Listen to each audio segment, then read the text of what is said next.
Well, thanks to everyone for being a part of this roundtable. We have folks that'll be coming in and out. I think most of them come in after we get done, Chelsea, to see what's really coming out.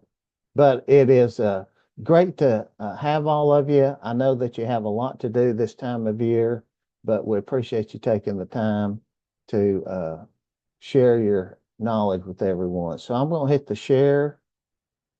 And Chelsea, can you see the screen here? It Yes, says sir. April 2nd.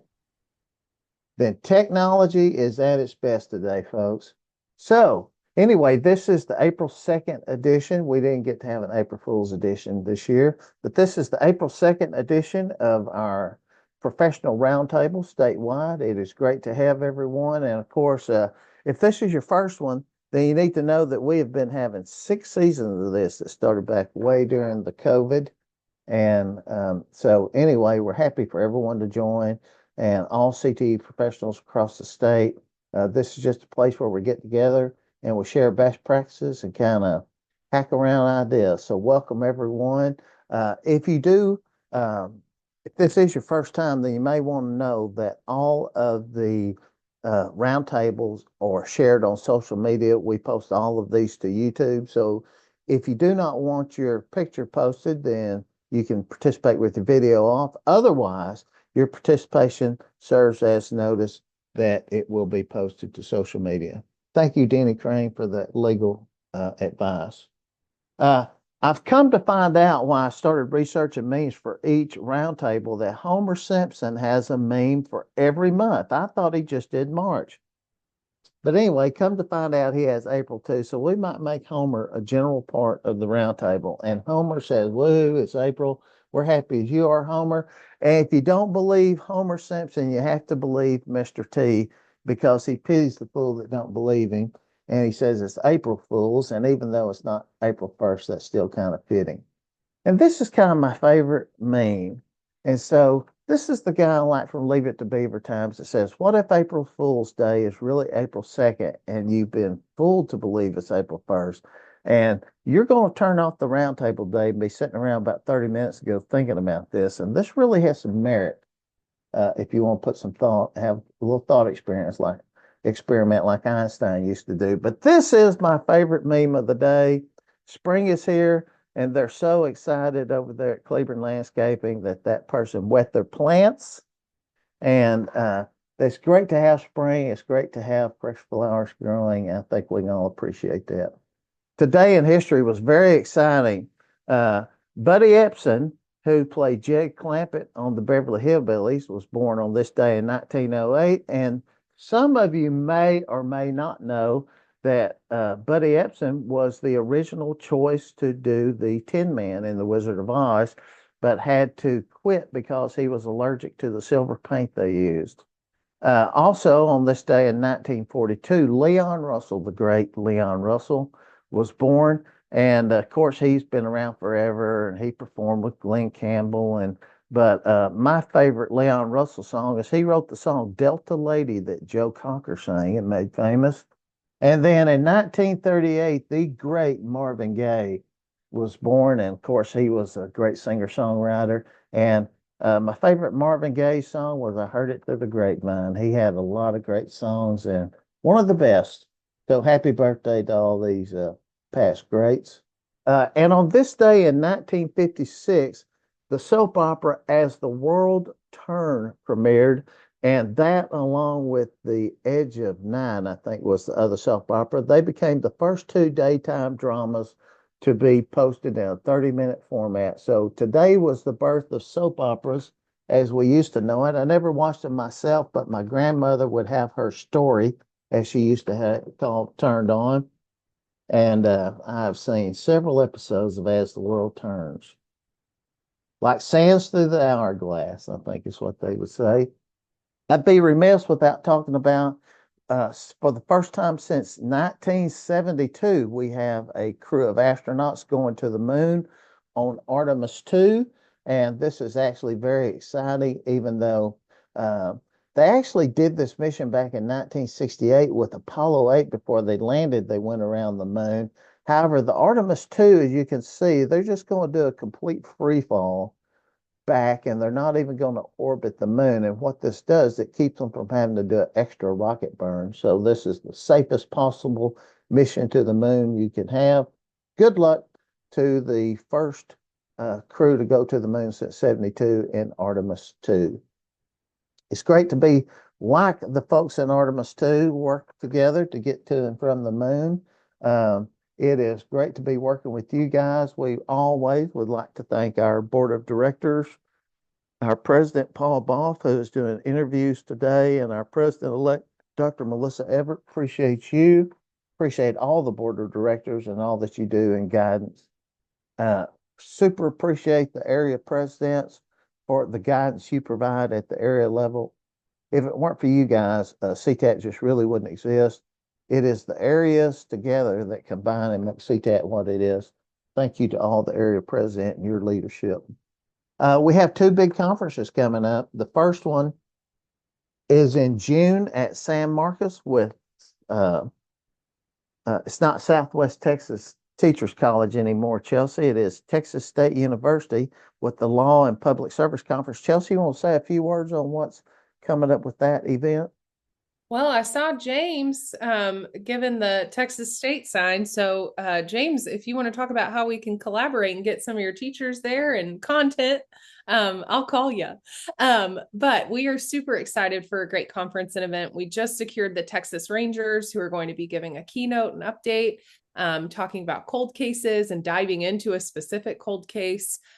We have access to the FACS Body Farm, the Forensic Anthropology Research Center, as well as some fantastic content in breakout sessions. So super excited to get to be with your teachers at that conference and can't wait. We're really looking forward to it.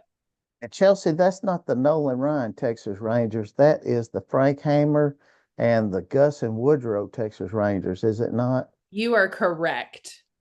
You And know, Carrie's asking for the date for that conference. It's June 16th, 17th, and 18th. that is going to be a great event. It gets better every year, and appreciate all the work you're doing at Chelsea. And then the big kahuna is in Fort Worth. Fort Worth is always the best CTAT conferences. That's going to be downtown July 13th to the 16th. There are great plans for the reception. You guys know that when we go to Fort Worth, we always do a little bit extra. ICV will be hosting that. They're in the stockyards again, and we're really excited, looking forward to that. And make sure if you haven't filled out a presentation, to get in there and fill out a presentation for the summer conference. Pick out one thing great that's going on at your district and just share it. And other districts sharing what fantastic work is being done at your district, what great program is happening. That's something they can then take back and replicate. So make sure if you haven't already, we haven't looked at seeing how many are posted yet, but we have plenty of slots for presentations in the summer, almost a third more than we do at the winter. So get in there, let's share a presentation. And I'm really looking forward to seeing a lot of those. The regional trainings, we have one left, and that is next week at Northwest ISD. Appreciate Kelly and the folks there for the work that they're doing. Their district will be presenting the CTE folks with the finance and with the teams folks. And we're there and we do this in partnership with TASBO. And we have over 100 people registered for this, so slots might be limited. So you might still be able to sneak in. And you can do that by going to the CTAT.org website and clicking on events. And then if you want to go to the CTAT plus finance, then it'll take you to the TASBO site, which is where you actually register at. So looking forward to seeing several of you guys there. Thanks again to the folks that sat in on the CTSO stipend workforce committee. We certainly appreciate all you guys. And that was sent out to the districts, Chelsea, last month. Is that correct? And hopefully you can use this at your district.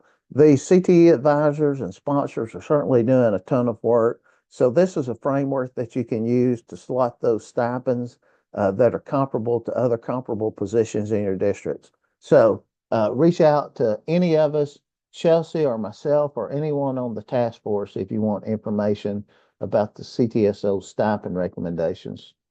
The awards program is opened on March 2nd, and you can see all of the deadlines there for member and impact awards, and most of these go through the area president.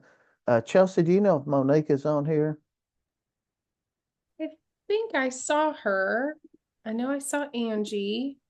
I gotta keep scrolling. Monique, if you're here, come off of mute and say hello. And Chelsea, can you go over the awards real quick if Monique's not on here? Sure, absolutely. Do you have that queued up or do I need to pull it up? It's on the slides right here. You see it, the deadlines? Yes, so the nominations have likely been sent out by your area president or someone on their board. And we have a nomination deadline for May 1st. Many areas have created a Google form that they've pushed out, or you may have received an email. So if you have not, your first point of contact is going to be with your area president. And so make sure that you reach out to them and say, hey, how best can I put forward the following for these awards? And then if you need further support, feel free to reach out to Monique or I, and we can get you connected and get you collaborating with them. Then our deadline for member award application is the nomination deadline, I'm sorry, is May 1st.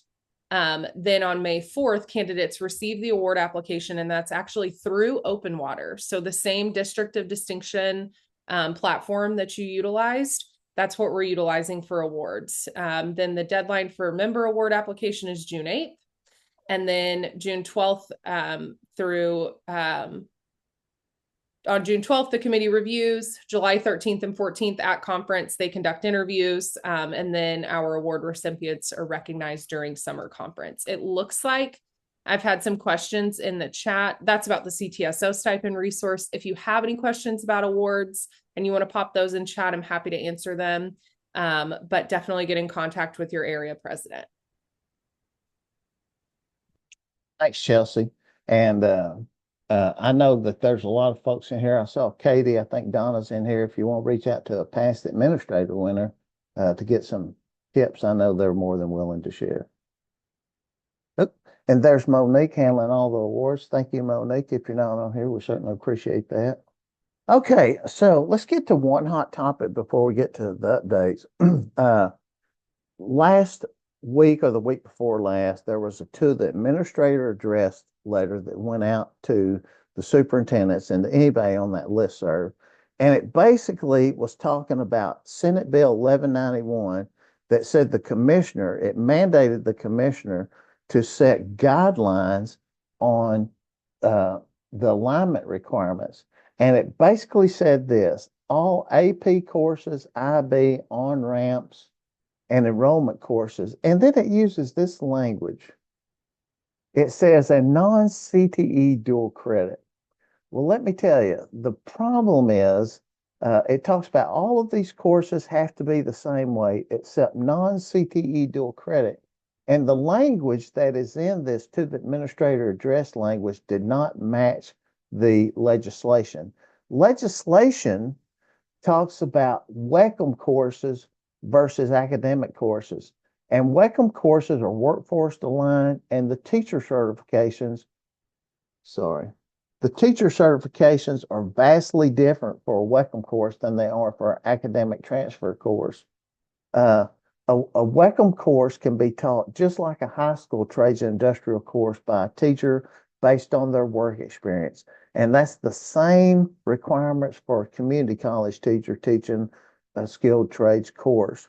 Now, I have my own thoughts on whether or not dual credit courses and AP courses should be weighted the same, but I'm not going to share this. However, this is what the statute declares. It says WECM courses cannot be the same as ACGM or academic courses that transfer. But as we all know, because we're pros, some CTE courses, for example, child development and animal science are just two examples, mostly are taught in academic dual credit when teachers have master's degree and meet the credential requirements for the dual credit. These are not WECM courses. And again, the administrator address letter referred to it as CTE dual credit. but that's not what the legislation said. The legislation said that WECM courses cannot be weighted the same. And so we need to make sure that districts are guided and put this in our public comments that we need to use the Texas Higher Ed Coordinating Board distinction for calculating GPA and not the high school distinction because it's the higher ed distinction that was passed in legislation. And to the best that I can find out, that was just a shorthand that the TEA was using, but that is the to the administrator address does not match what the legislation was, and we need to make sure that we all say that in our public comment. And at the end of the day or tomorrow at the latest, we're going to put language for you to possibly use when making public comment.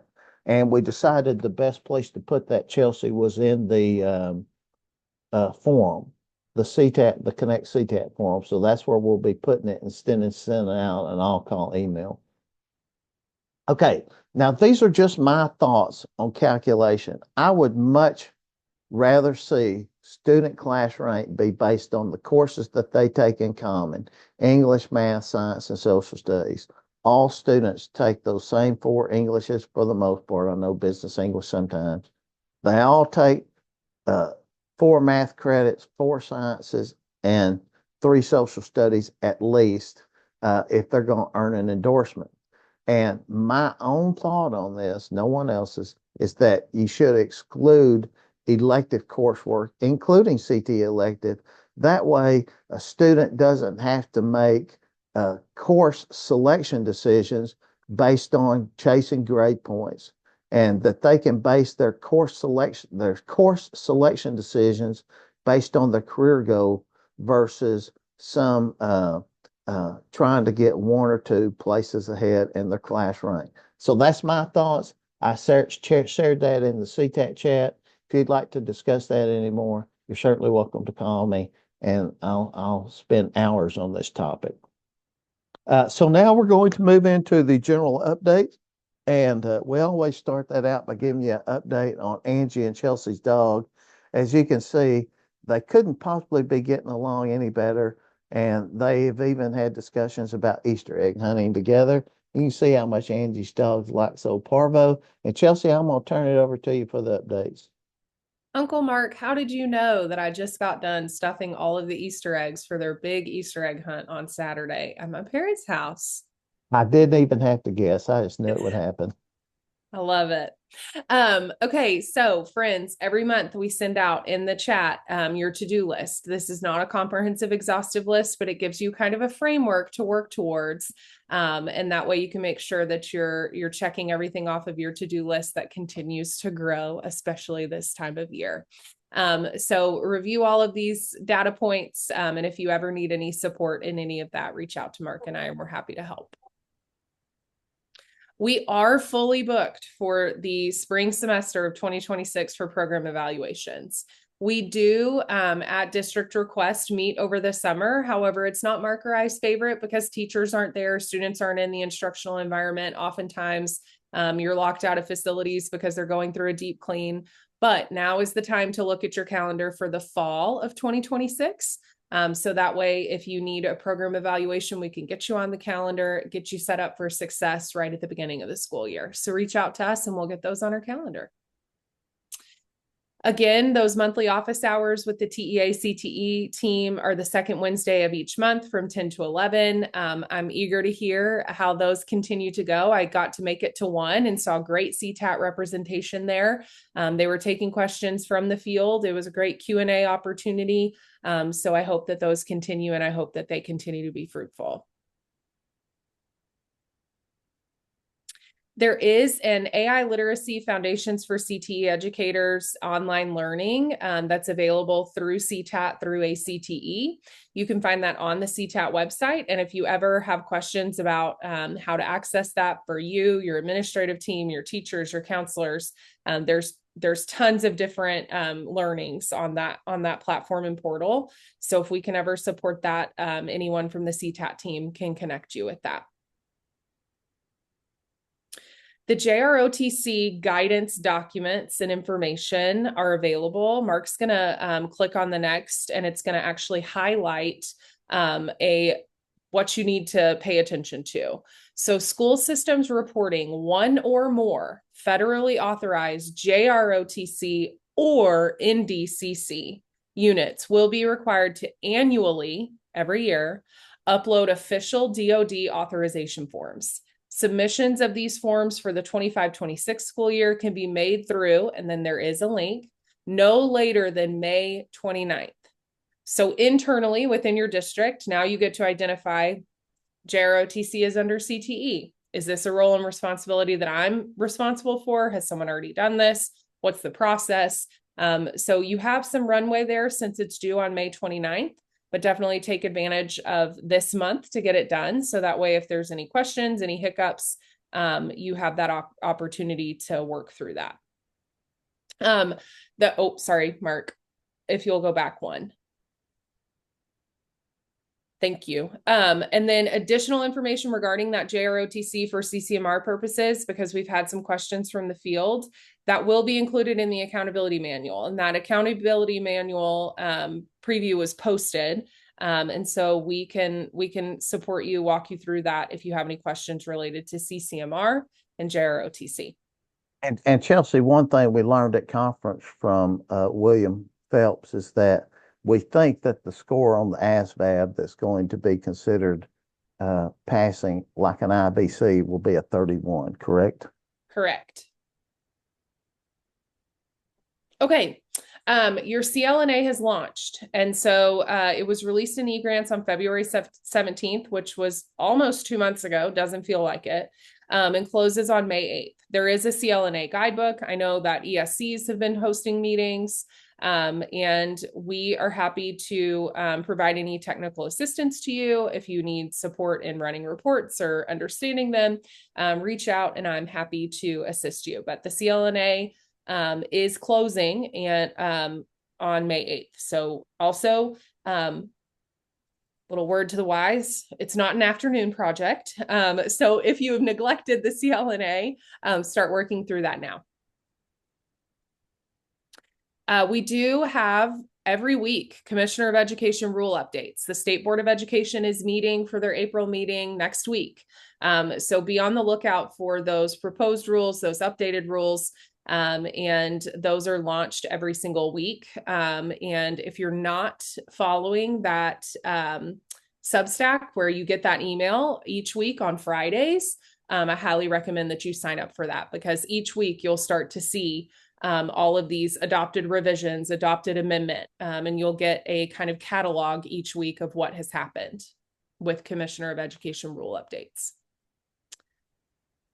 Next week, there is a 2028 accountability framework overview webinar. Those webinar dates are April 7th and 9th. One is at 10 a.m., one is at 3 p.m. So definitely check out and sign up and register for those webinars so you can better understand the 2028 proposed accountability framework. And then CJ shared that the ASVAB 31 is only going to be worth foundational. So again, kind of what we're talking about right now. What does 2028 and beyond accountability look like if they're moving into the bucket system, if it's moving into approaches, meets, and masters, things like that. Going to be worth foundational. We'll take a 65 to get to advanced according to the CCMR indicators sheet they just gave out. So if you, like CJ, are working through, okay, how does this directly impact my CTE programs? These two webinars coming up next week would actually be a really great, timely opportunity for you to work through, sit through, and understand what the impacts are going to be.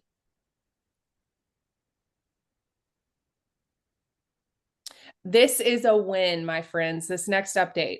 So proposed changes to Educational Aid 1. Public comment is open, but the proposed change and what we're hoping sticks is that the amendment proposes to remove the requirement that a high school student be 18 years of age or older. This change allows eligible students under 18 to qualify for Educational Aid 1 certification while still enrolled in high school, provided they meet the other program requirements. So no more tracking down seniors, their summer or the following semester. Yes, love and celebration all over the place on that one. That is a win. And I think we have to give credit where credit is due. That was the hard work of Erica Bates at TEA, who heard the challenges and the barriers that were created, and she really elevated this. So Erica, if you're ever watching this recording, thank you. And then Lauren shared that the current proposed amendment does not allow principles of human services to count toward completion status. And Lauren, are you just meaning in that program of study, it would no longer be principles of human services or principles of education and training? If you'll just expand on that a little bit, Lauren, and then we can talk about that when we go in Slack as well, because we don't want that to sneak in if that's going to cause undue harm. But we are elated for the age requirement of 18 to go away. TDLR. So this is one I'm sure that we'll be talking about in Slack as a group and how it affects all of us. But effective in January, we learned, and we've been talking about this, that applicants must, it's going to be hard to read. Okay, my little ping pong brain following Mark's red pin. The verification must be provided. So students must have documentation of lawful presence in the U.S. to be a student enrolled in that course. And so many of you have said, hey, what does that mean for equitable access to all students, regardless of lawful presence? And so we can definitely talk through that. But applicants may be required to submit documentation from the list of acceptable documents. And then great question, Tara. Slack is not an app. It's just what we do at the conclusion of our learning today. When we go off back into Brady Bode Munch and we start talking about what it is that we learned today. But we did learn while in district last week that we have students that are, if they are seated in that course and TDLR comes and does an audit or a review, I believe it's $2,000 fine for every single student enrolled in that course that does not hold lawful presence in the United States, that's not permitted to be in that course. So just some things to talk through, work through. I know many of you are compiling letters to go out to your stakeholders. Some of you have shared those in Connect Open Forum. And so definitely something that we can support you with as we walk through this all together for the first time. We also have TEA rule updates. Again, if you're not on the newsletter Substack where you receive these, I highly recommend that you follow the State Board of Education. But 3 courses were adopted with changes to the proposed text. So 1 in real estate, 1 in pharmacy science, and then science and nursing. And then 4 courses were adopted without changes to the proposed text. And that is blueprint reading for manufacturing, industrial maintenance, mechanical maintenance, and basic fluid power. It is a little known fact from our favorite postal service worker at our favorite local spot in Boston, that how many programs of study should a school district offer? And it does turn out Perkins 5 legislation has a requirement for this. So if you're receiving Perkins funds, you must follow the following. I will share with you that I've been to plenty of district that has fewer than 500 students, and they have far more than 1 program of study. I have yet to find a district that is out of compliance, but just note that there are requirements here. And then it looks like we've had some great comments coming into the chat before I send it over to Mark. Lauren, thank you for spelling out that it requires, for back to education and training, it requires students to have 4 credits in the listed program of study to be eligible for educational aid. It's still an acceptable course for the statewide program of study, but was not included in the proposed rules. Great catch, Lauren. And then Bina shared. Chelsea, that's one of those things that's likely to be reconciled. I don't know which way they'll go, but that's one of those things when they catch an error like that, they'll reconcile it. They'll either take principles of human services out of the program of study, or they will add it to the rule. So look for And that to be reconciled. they catch that in public comment. And Lauren, what I will say, our TEA team does a great job of reading and seeing every single piece of public comment. So put it in there, And because it can go ahead. impact that. No, go ahead, Chelsea, Mark. Randy, and we'll talk about this, I'm sure, when we get out, but talking about TDLR, the thing about cosmetology is that they cannot be in the lab if they're not enrolled with a permit. So cosmetology is a little bit different than anything else, Randy. And that's where that $2,000 fine comes in per Right. student, per pupil. Bina shared specific wording to the educational aid one. So Bina, thank you for sharing that. I appreciate you.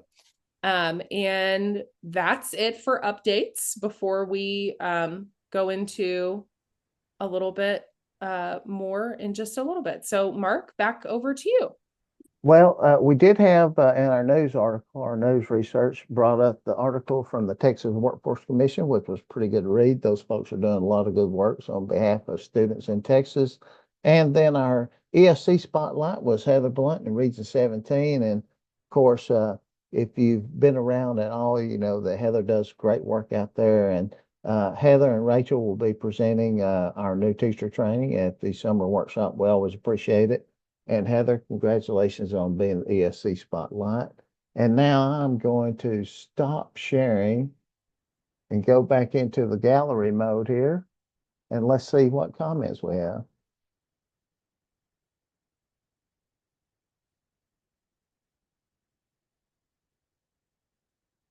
Complaints, comments, activisms.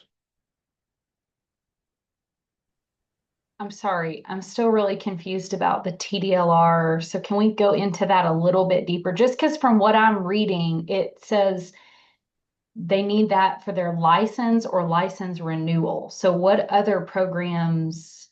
Okay, so cosmetology has a rule, and when the auditors come in, any student sitting in that lab must have a student permit assigned by TDLR. And so without the proper documentation showing that their lawful presence in the U.S., they should not be in the cosmetology lab, and therefore, by default, not enrolled in the program. It doesn't say that per se, but that's what that's the result of it. There have been teachers that have asked the question. If you go to the Texas Cosmetology Educators Facebook group, they've been communicating directly with TDLR, and TDLR has said they are not going to issue permits to students who don't meet those requirements. And so without a permit, having a non-permitted student in the class means you're going to get fined if TDLR comes in. And Rick, on top of that, I know firsthand they will fine you. Yes, And they they'll will. fine you if, they'll fine you if your clock's not right. If they issue fines. And they don't fine you. Yeah, They no. they send it directly to the district superintendent. From the And then you Attorney get to go to General's his office or office. her office and explain it. Right. From the Attorney General's office. Not it's not the auditor from it's pretty serious deal when they issue that. Randy, any other? Cosmetology was just one I was thinking of as an example that I work with TDLR on, but I wasn't sure what other programs would this impact. I think the only one that has that requirement to be in the lab is TDLR. The only one I know of. So Mark, So can I ask? Go Can I ahead, ask? Sean. Mark? Sure. So my question is what if you have a student who already is permitted? If they already have the permit, my understanding, and I'm sure we'll get more guidance from this, but my understanding is that if they're in the permit, they're good to finish the class, but they're not going to get a license. Okay, thank you. We had some students in that boat too, who have gone in, applied to take the exam, and were not able to take the exam. And so it's sad because they literally are seniors that have done their 1,000 hours, but because they don't have the documentation they need, they are unable to get licensed.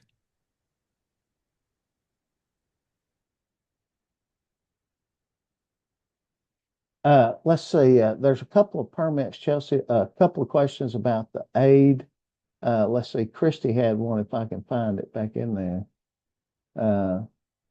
Christy, do Christy you want, confirmed what you shared, Mark, that what'd if she they say? already have the permit, then they're good to sit in the course. They just, when they go to apply, and test for their license, they won't make it past Oh, that point. I see it right there. Got you. Got you.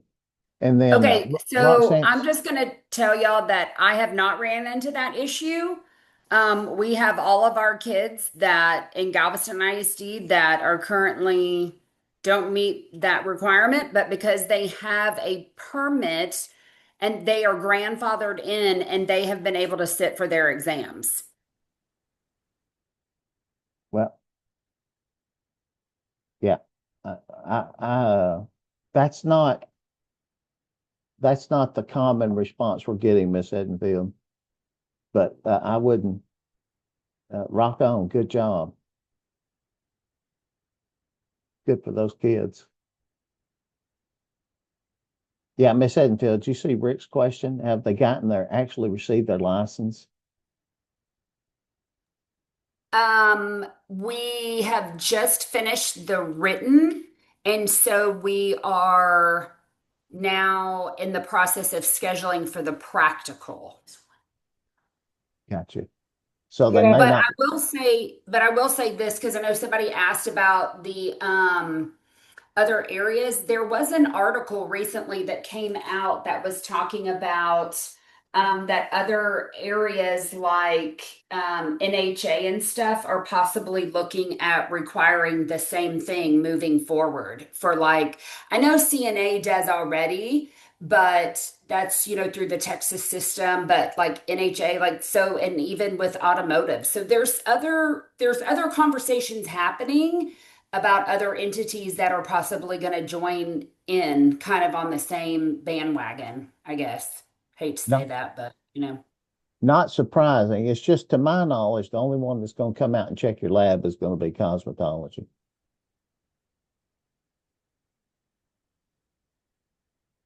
All right. And then Roxanne, you had a question about the aid. Yeah, just if that takes effect this year or that's for next school year. And I think Lauren said Your maybe call next cannot school be year. completed. So, and Bina just shared that the proposed new rule will go back to SBEC next week for the April meeting for adoption, and then have to go to State Board of Approval, State Board of Education for final approval, and then towards next year. And then the Principles of Human Services isn't part of the new SBEC rule specific to education certification. So was it Lauren that was sharing that information? Lauren, if you could maybe place a link or just send a reference of where you saw that so we can track it down of where that proposed change would be. Typically it goes in, I mean, used to go into effect the new year, but sometimes they say immediately now. So we'll try and track that down and get it to you. That's a great question.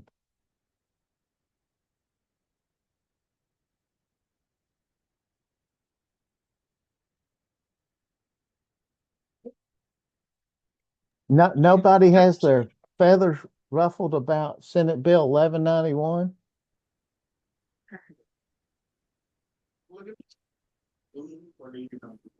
I do want to say this. It says that it can't count as much, but if a AP class is a 6.0, I'd try to get my district to put those Wacom classes, if they count them in the GPA, as close to that as possible. 5.95, 5.9. We were kind of already dealing with local policy and looking at the GPA weightings and all of that before 1191 dropped. And so it's just kind of even exacerbated that conversation and just looking at it from all the angles. But I'm with you. I like the idea of the 4 core and leveling the playing field. Um, that's what we're hoping and proposing over here.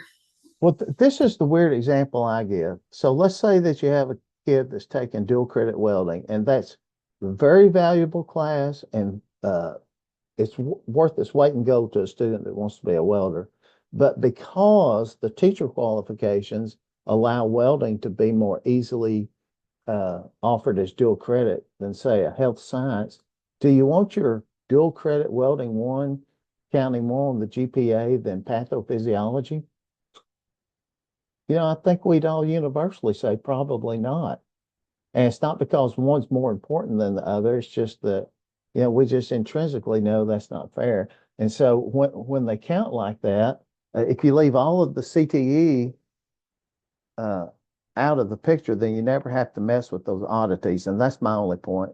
And I realize that a lot of folks might, the value is in having them in the GPA. And I think there's a lot of truth to that. But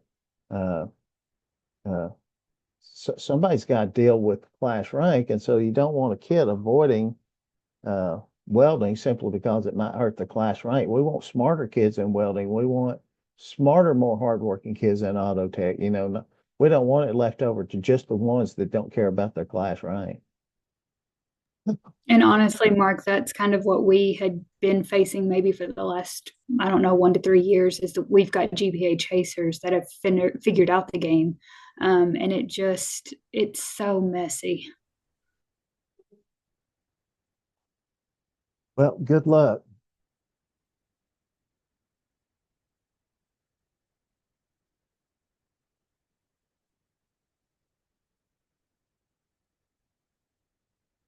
Boy, that educational aid, Chelsea, has gotten a lot. Most kids will complete the educational aid because they'll take principles of education and training, then they'll take a child development, and then have their 2 credit instructional practices as a junior, and they get their 4 credits. So I think for the biggest majority of students, that's going to be a benefit, but people are putting some really good points in there. What they skip that second one, well, they might not be completers. So. And again, that's all Lauren, Casey, team, that's all incredible, data driven, real student aligned. If student A took this while student B took this would be the outcome. Those are the sorts of things that they're wanting to see in public comment, how it's actually impacting small and rural schools, Lauren, to your statement. And so put that in public comment and showcase that. So then that way they can make better informed decisions. But even if they take, I see what you're saying. They still wouldn't be a completer till they graduate. Great points.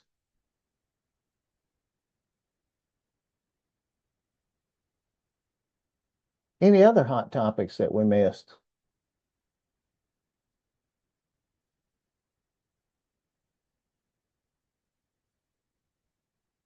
Tally Joe brought up a great point there. Thank you, Tally Joe.